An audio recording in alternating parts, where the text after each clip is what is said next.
और अब चलिए बात बिहार की कर लेते हैं। पटना में आज चिराग की पार्टी एलजेपीआर की बैठक होगी। सुबह 10 बजे पार्टी नेताओं की बैठक बुलाई गई है। चुनाव प्रभारी अरुण भारती की अगुवाई में मीटिंग होने वाली है। हालांकि इस मीटिंग में चिराग पासवान नहीं होंगे। सीट शेयरिंग और चुनावी रणनीति को लेकर इस बैठक में चर्चा होगी। एनडीए के अंदर सीट शेयरिंग को लेकर चिराग पासवान को और जितिन राम मांझी के प्रेशर पॉलिटिक्स के बीच अहम सहयोगी दल चिराग पासवान की पार्टी एलजेपीआर ने आज पटना में आपातकालीन बैठक बुलाई है। लोक जनशक्ति पार्टी रामविलास की ओर से बिहार में चुनाव प्रभारी अरुण भारती ने आज सुबह 10 बजे आपातकालीन बैठक बुलाई है। ये बैठक बिहार विधानसभा चुनाव के लिए सीटों के बंटवारे और चिराग पासवान की राजनीति को लेकर अहम मानी जा रही है। इस बैठक के जरिए चिराग पासवान पार्टी के सदस्यों से सीट शेयरिंग समेत चुनाव के मुद्दों को लेकर बड़ी चर्चा करेंगे। एनडीए के अंदर सीट शेयरिंग से पहले चिराग पासवान की पार्टी की आपातकालीन बैठक काफी अहम है। इस बैठक में हर विकल्प पर विचार किया जाएगा। बिहार में चुनाव की हलचल तेज है और चुनाव का जो काउंटडाउन है वो शुरू हो चुका है। पहले चरण के लिए वोटिंग 6 नवंबर को है, दूसरे चरण के लिए 11 को मतदान है और नतीजे 14 को सामने आएंगे। हालांकि उस सबके बीच आज एलजेपीआर की बड़ी बैठक। अमित सिंह हमारे संवाददाता अपडेट के साथ जुड़ गए हैं।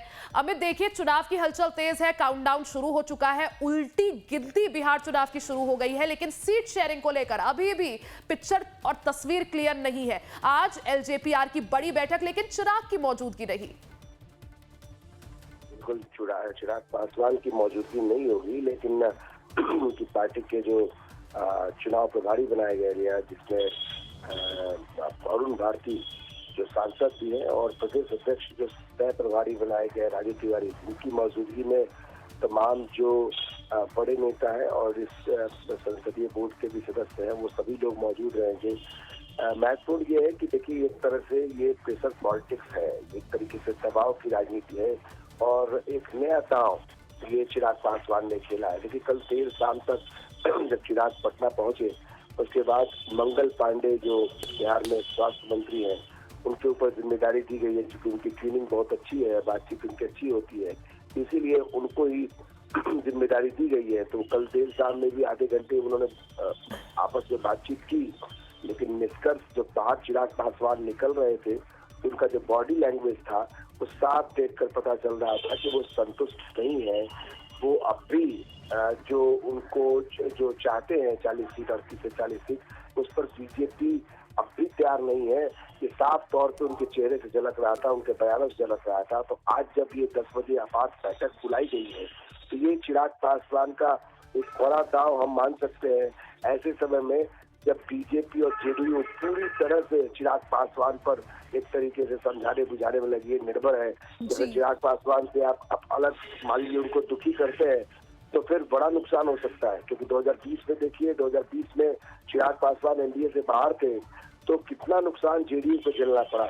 तो इसीलिए कहीं भी कोई भी चूक न हो, कहीं कोई नाराजगी न हो, इसलिए चिराग पासवान भी साथ लेके चल रहा है।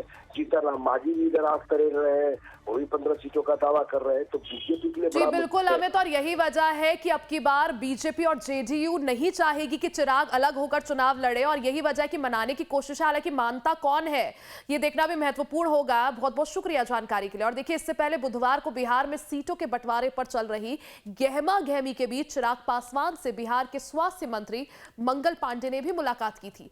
मंगल पांडे उनके घर पर उनसे मिलने पहुंचे थे। इसके बाद चिराग ने कहा कि चुनाव में सभी चीजें तय करने के लिए फिर से बैठकें होंगी। सीटों के बंटवारे पर उन्होंने कहा कि जब सब कुछ साफ हो जाएगा तो बता दिया जाएगा।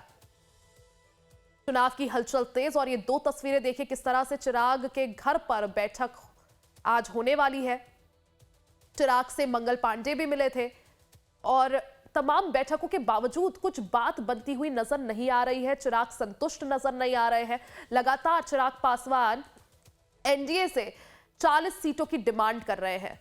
अब सवाल यही है कि चिराग मानेंगे या नहीं। चिराग के घर पर कल किस तरह से बैठक हुई थी और आज जो है वो एलजेपीआर की बड़ी बैठक होने वाली है 10 बजे के करीब।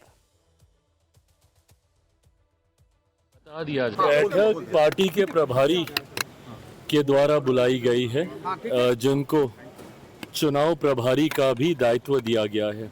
साथ में हमारे प्रदेश अध्यक्ष जी राजू तिवारी जी, उनके नेतृत्व में ये बैठक होगी। आने वाले दिनों में चुनाव की रणनीतियों को लेकर, सीटों को लेकर, प्रत्याशियों को लेकर कई ऐसे विषय हैं, उसको लेकर चर्चा होगी।